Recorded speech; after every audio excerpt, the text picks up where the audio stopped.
ਗੱਡੀ ਵਿੱਚ ਬੇਸ ਆ ਥੱਲੇ ਹੁੰਦੇ शीशे ਜਦੋਂ ਵਿਖਦਾ ਏ ਫੇਸ। क्या हाल है गुरु? आओ बैठो। बढ़िया है डॉक्टर साहब। और सुनाओ गुरु, क्या हाल है? सब ठीक बढ़िया है? चल रहा है डॉक्टर साहब, आप बताइए। बस सब ठीक है। और तुम्हारे आसपास चीजें कैसी हैं? सब आसपास यार दोस्त परिवार सब ठीक है? सब मजे में है डॉक्टर साहब, जहाँ जाओ सब मौज ही कर रहे हैं। मैं तो आसपास यही देख रहा हूँ, टेंशन ही नहीं है किसी को। चाहे कोई किसी भी सिचुएशन में है, पर अपनी जिंदगी को चिल तरीके से एंजॉय कर रहा है। सब मजा माची। ऐसा नहीं है, सब जगह सारी चीजें उतनी अच्छी नहीं चल रही हैं जैसा तुम्हें लग रहा है। ऐसा इसलिए है क्योंकि तुम्हारे चारों तरफ शायद चीजें अच्छी हैं, ईश्वर ने तुम्हारे साथ अच्छा किया है। तो चलो आज तुम्हें एक जगह भेजता हूँ और हर सिक्के के दो पहलू हैं। आज इस सिक्के का दूसरा पहलू तुम्हें दिखाता हूँ। चलिए डॉक्टर साहब, होके आता हूँ फिर। चलिए ठीक है, ऑल द बेस्ट।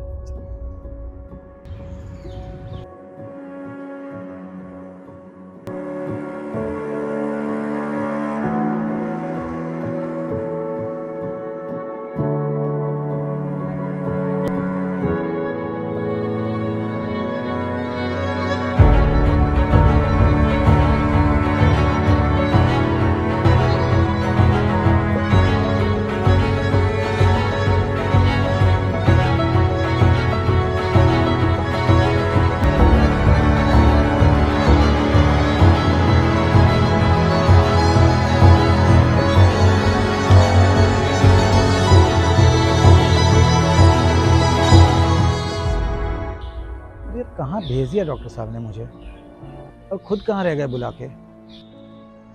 और कैसा रहा गुरु? कैसा लगा वहाँ बस्ती में लोगों को देखकर? मैं बताऊँ मैं आपको डॉक्टर साहब, आपने कहाँ भेज दिया था मुझे। वहाँ इतनी परेशानियाँ, इतना दर्द, इतना दुख। मतलब हर कोई किसी न किसी परेशानी से जूझ ही रहा था। कोई बच्चा जिसके माँ बाप नहीं हैं, कुछ लोग जिनके हाथ पैर नहीं हैं। मतलब हर कोई अपनी डेली स्ट्रगल, मतलब डेली नेसेसिटी को पूरा करने के लिए भी स्ट्रगल कर रहा है डॉक्टर साहब। इतना दर्द, इतना दुख। आप और मैं तो बहुत अच्छे वर्ग से आते हैं, हम लोगों का जीवन बहुत इजी रहा है। मुझे ऐसा लगा, मैं ये सोचता था कि सब जगह सब बहुत खुशहाली है, एंजॉय कर रहे हैं, चिल कर रहे हैं। बट इतना दर्द देखकर मैं अंदर से बहुत डिस्टर्ब हो गया हूँ डॉक्टर साहब, बहुत डिस्टर्ब हो गया। यही वो बात थी जो मैं तुम्हें बताना चाहता था। क्या? हर सिक्के के दो पहलू हैं। तो ऐसा नहीं है कि इस समाज में सभी लोग ऐसे हैं जिनके पास सारी चीज़ें पूरी हैं। भगवान ने जब इस सृष्टि को बनाया तो इसमें हर तरह के लोगों को बनाया, गरीब को, अमीर को, सुखी को, दुखी को। तो क्योंकि ज़िंदगी में सभी की संघर्ष है। तुमने भी संघर्ष किया, मैंने भी संघर्ष किया, और वो लोग जिन्हें तुम आज देख कर आए हो उन्होंने भी संघर्ष किया। डॉक्टर साहब, मुझे नहीं लगता वो कहीं से कहीं तक भी संतुष्ट हैं अपने जीवन से। मुझे लगता है वैसे बहुत ही दुखी हैं, और मैं भी बहुत परेशान होने दे। ऐसा नहीं है गुरु, आओ तुम्हें फिर से लेके चलता हूँ और संतुष्ट लोगों से मिलवाता हूँ। गुरु ये हैं, इनसे मिलो राजकुमार। और ठीक है, ये गरीब हैं लेकिन ये मन के बड़े अमीर हैं। इनके बारे में बताता हूँ। 40 साल पहले ये आए यहाँ और यहीं परिवार बसा, और मेहनत करते हैं पूरे दिन। और देखो हाथ देखो इनके पैर देखो। लेकिन ये आदमी ने लड़ाई लड़ी। अच्छा, तब से ये 40 साल पहले से खराब, या बाद में लगा कुछ? बाद में खराब हुआ। हाँ, क्योंकि ये लोग उतना साफ सुथरा नहीं मिलता जैसे सैनिटाइज चीज़ें सबको मिल रही हैं दुनिया में, देश में इनको नहीं मिला। और ये पूरी बस्ती जो है, ये जो गरीबों की बस्ती है, वैसी की वैसी है। लेकिन ये लोग संघर्ष करते हैं, जीने की लड़ाई लड़ते हैं। कितने बच्चे हैं? 3 बच्चे हैं, है ना? तो वो भी अपना काम कर रहे हैं, रोजी रोटी चल रही है, ठीक कर रहे हैं। तो देखो, ऊपर वाले ने हाथ पैर ठीक नहीं दिए, पैसा नहीं दिया, ऐसी जगह पैदा किया जहाँ मुश्किल है जीने में, लेकिन फिर भी राजवीर घबराता नहीं। 40 साल से लड़ता आया है और आगे भी लड़ता रहेगा, अपने बच्चों को भी लड़ना सिखाएगा। अरे प्रधान जी, क्या हाल है? बढ़िया जी सर। गुरु, इनसे मिलो। ये यहाँ के प्रधान, देख रेख करने वाले, इन सब लोगों की जो जरूरतें हैं उन्हें यही पूरा करवाते हैं।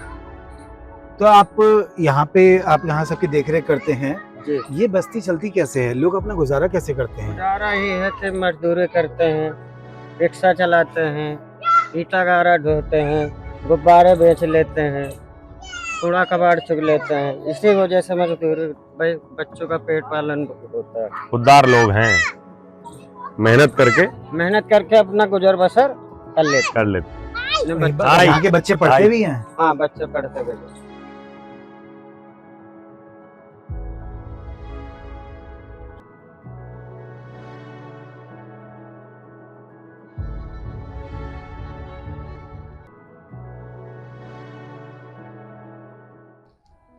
तो गुरु, ये है वो जिंदगी की सच्चाई जो मैं तुम्हें दिखाना और बताना चाहता था। यहाँ हर तरह का आदमी है, लेकिन जो मजबूत रहेगा, हिम्मत से काम लेगा, वो हर जगह खुश रह सकता है।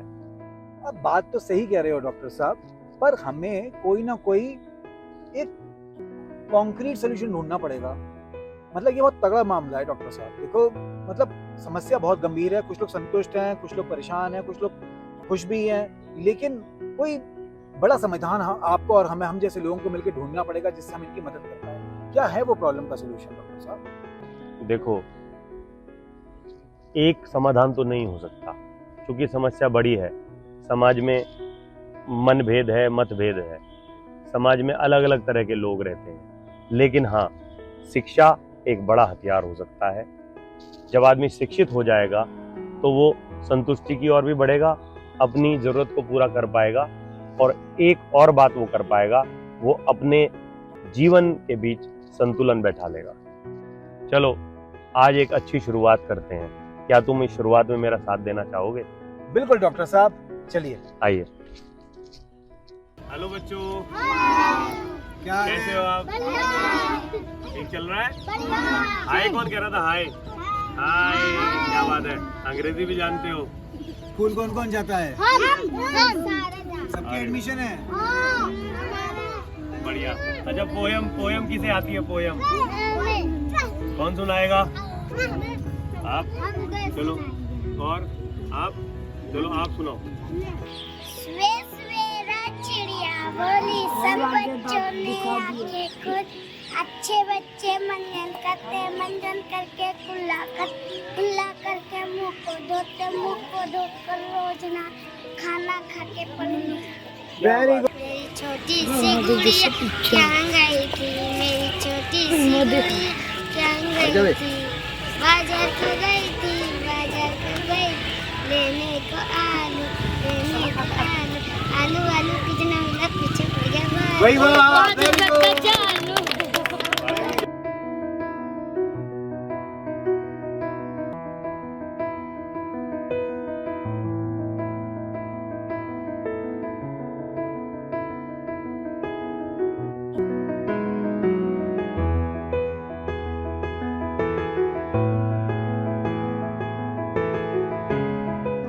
दोस्तों, हम और आप इस समाज का हिस्सा हैं।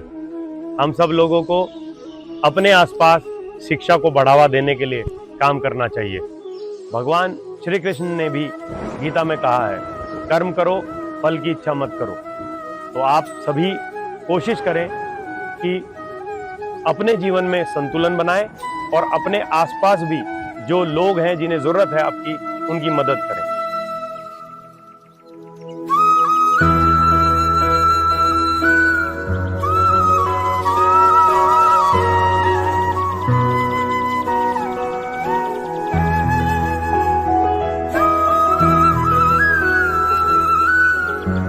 मुसाफिर, हम हैं जिंदगी के मुसाफिर।